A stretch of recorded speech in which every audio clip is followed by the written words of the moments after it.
So today we are talking about this art teacher who she's just like, teaching art has never been so difficult. Like, I just want to teach art. And there's misogyny, bullying, and just on and on and on. So I'm going to let her say it in her own words, but it's just fascinating because she's just like, I just want to teach, the beauty of art. And what she gets is, just chaos upon chaos in her own classroom. So let me go ahead and put her on the screen so we can react. I will be reacting live. So without further ado, let's begin. Everything.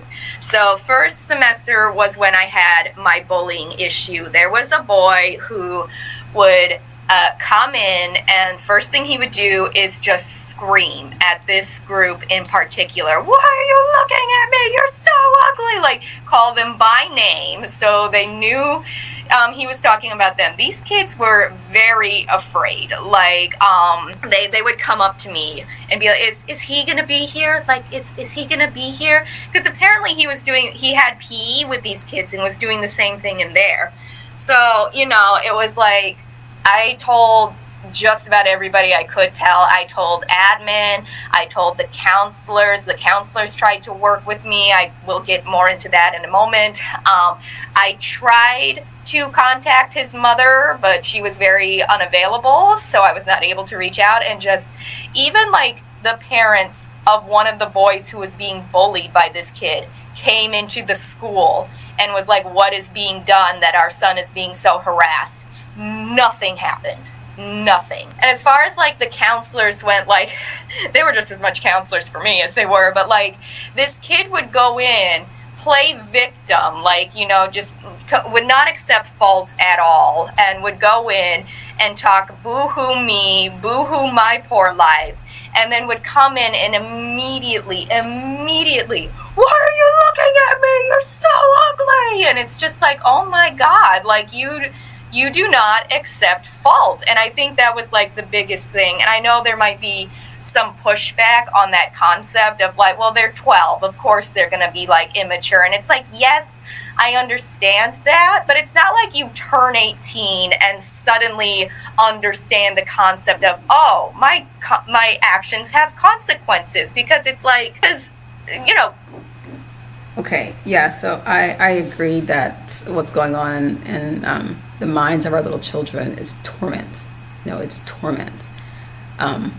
As she said, I knew there was going to be a little bit of pushback. There is a little pushback because what a lot of people fail to understand is what I talk about here on this platform is the influences affecting our children and the direction that we as parents are allowing our children to go into. And so I always start with the parents and the guardians and, the sphere of influence. I never start with the child.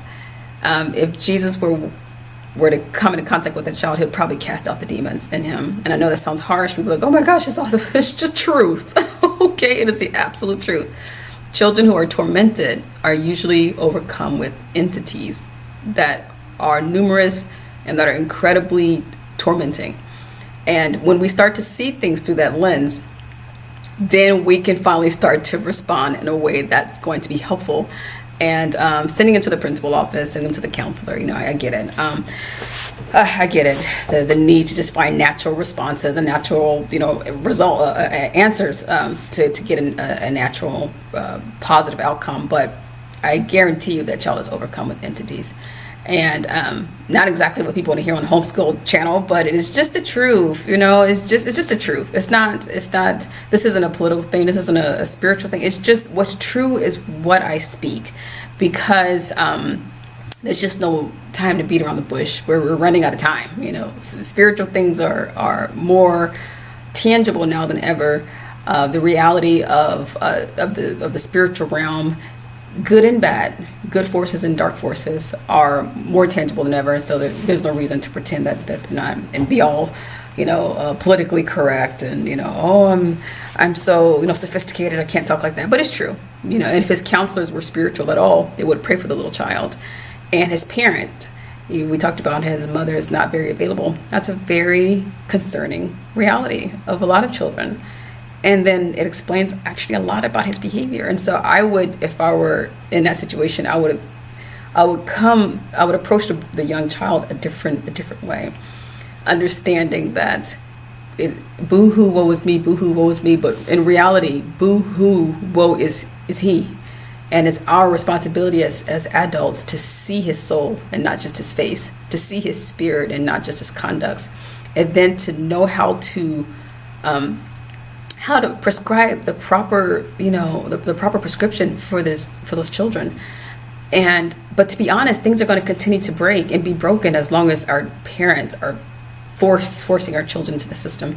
And so it's our job to set them free by teaching the parents the value of raising their own children, of the value of teaching their own children, the value of being with their own children.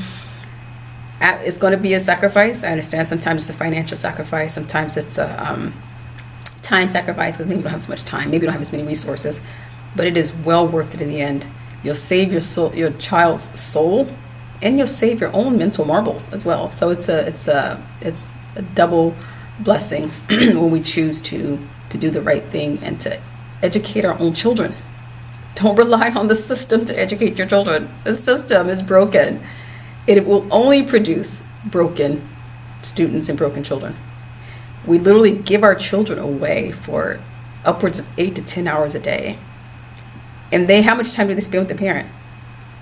An hour, 2 hours before it's time to sleep? Maybe 3 hours if the parent's kind of available and maybe doesn't work evening shift. It's time for us to do better. Save your children from the system, and you can start by deeply considering exit strategies, and then secondarily, and probably actually more importantly, partner with the Holy Spirit and ask him to help you know what to do to get out of the system. It's horrible. It's affecting our children. It's affecting our own health, our own self-image. A lot of times these children go out. We watched a video not too long ago about a sheriff who said, I'm going to lock you up and lock your children up because you guys are all unruly. It affects our own image as parents and as a society. And so let's just do the right thing and just make the sacrifice. Let's just make the sacrifice, and God will bless you when you do. Thank you so much, Trish, for that interview, and for the young lady the art teacher who's just trying to survive. I'm just trying to teach art. God bless you, and I pray that everything works out well for you. Guys, this has been Nita with Homeschool Now, but until next time, thank you for watching. God bless.